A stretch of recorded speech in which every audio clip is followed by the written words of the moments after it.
Finally, my name's Tanya. I work for Cisco. I'm not here to disagree with anything, but I've always had a lot of people, especially Muslims, well, not a lot of people, just Muslims, always telling me, because you're a Catholic, you're going to go to Jahannam, but we're Muslims, you need to convert and you will go to heaven. According to me, I'm a good Catholic. I try to be a good Catholic. I don't intentionally commit sin. But does that mean because I'm a Catholic, I'm going to go to hell, and if I'm a Muslim, I'm going to go to heaven? Sister asked a question that many of her Muslim friends say, because she's a Catholic, because she's a Christian, she will go to hell. That is it true that because she's a Christian, you will go to hell? Sister, according to me, if you're a true Christian, if you truly follow the teachings of Jesus Christ, peace be upon him, inshallah you shall go to Jannah. Okay. But if you truly follow the teachings of Jesus Christ, peace be upon him. Jesus Christ, peace be upon him, said, seek ye the truth and the truth shall free you. Correct? Now, what you are following, I don't know. Are you following your church or are you following Jesus Christ, peace be upon him? If you are following your church, the chances of going to Jannah is very high. If you are following Jesus Christ, peace be upon him, inshallah, you shall go to Jannah.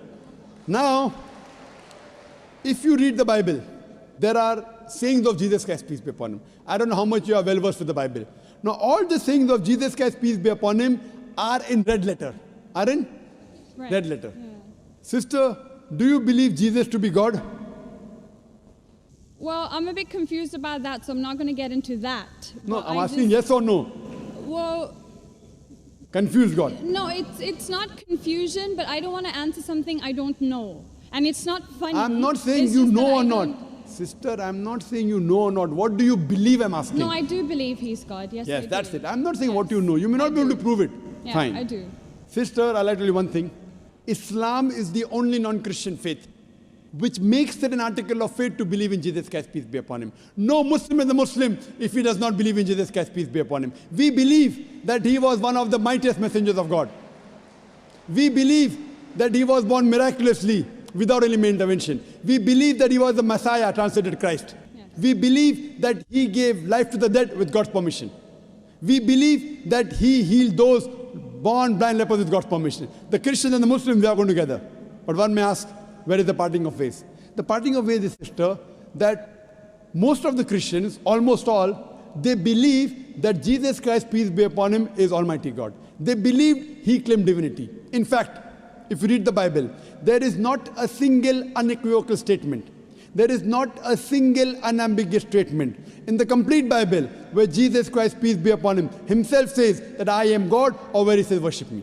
Sister, if you can point out a single unequivocal statement, a single unambiguous statement, anywhere from the Bible in which Jesus Christ, peace be upon him, himself says that I am God, or where he says worship me, I am ready to accept Christianity today. In fact, if you read the Bible, I'm not talking about you accepting I'll come to it it. or not. I'm not. I got my answer. I'm giving you, yes. I got my answer. You got half the answer, I'm giving the complete answer, okay, inshallah. You can go ahead. You got half the answer. Okay. I told you that if you're a true Christian, you shall go to Jannah. Yes. You don't know what a true Christian is. I'm giving you information about true Christian is. If you read the Bible, Jesus Christ, peace be upon him, said in the Gospel of John, chapter number 14, verse number 28, my Father is greater than I. Gospel of John, chapter number 10, verse number 29, my Father is greater than all. Gospel of Matthew, chapter number 12, verse number 28, I cast out devils with the Spirit of God. Gospel of Luke, chapter number 11, verse number 20, I with the finger of God cast out devils. Gospel of John, chapter number 5, verse number 30, I can of my own self do nothing. As I hear, I judge, and my judgment is just. For I seek not my will, but the will of my Father. Anyone who says, I seek not my will, but the will of Almighty God is a Muslim. So Jesus Christ, peace be upon him, submitted his will to God. He was a Muslim. He never said he was God. It's clearly mentioned in the Gospel of John, chapter 14, verse number 24. Jesus Christ, peace be upon him, says that the words that you hear are not mine, but my Father's who has sent me. And it's clearly mentioned in the book of Acts, chapter number 2, verse number 22. Ye men of Israel, listen to this. Jesus of Nazareth, a man approved of God amongst you by wonders and miracles and signs, which God did by him, and you are witness to it. So Jesus Christ is a man approved of God amongst you by wonders and miracles and signs, which God did by him, and you are witness to it. So from the Bible we come to know that Jesus Christ was one of the most beloved messengers of Almighty God. We love him, we respect him. Do we follow his teachings? If you compare what Jesus Christ, peace be upon him, said in the Bible, I told that yesterday, that we Muslims, we follow more of the teachings of Jesus Christ, peace be upon him. Jesus Christ, according to the Gospel of Luke, he was circumcised on the 8th day. We Muslims are circumcised, most of the Christians aren't. Jesus Christ, peace be upon him, said, you have to follow each and every law. Gospel of Matthew chapter 5, verse number 17. Everything of the Old Testament, you can't break one law or dot or a tittle. As I mentioned in my speech, it's mentioned in the book of Deuteronomy chapter 14, verse number 8, in the book of Isaiah chapter 65, verse 2 to 5, and the book of Leviticus chapter number 11, verse number 7 to 8, that you should not have pork. We Muslims don't have pork, but most of the Christians have pork. It's mentioned in the book of Ephesians, chapter 5, verse number 18. Book of Proverbs, chapter 20, verse number 1, you should not have alcohol. Muslims don't have alcohol, but Christians have alcohol. So if Christian means a person who follows the teachings of Jesus Christ, peace be upon him, then we Muslims are more Christian than the Christians themselves.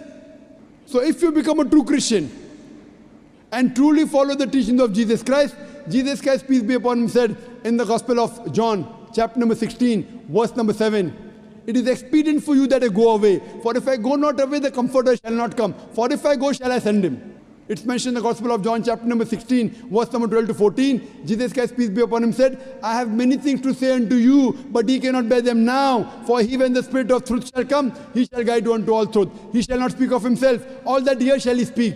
He shall glorify me. Verbatim quotation from the Bible, King James Version. So Jesus Christ is prophesying about the coming of the last and final messenger, Prophet Muhammad, peace be upon him. If you're a true Christian, if you truly believe in Jesus Christ, peace be upon him, you have to believe in the last and final messenger, Prophet Muhammad sallallahu alaihi wasallam. So if you're a true Christian, you'll believe in Prophet Muhammad, and inshallah you shall go to Jannah. Hope that answers the question, sister. Thank you.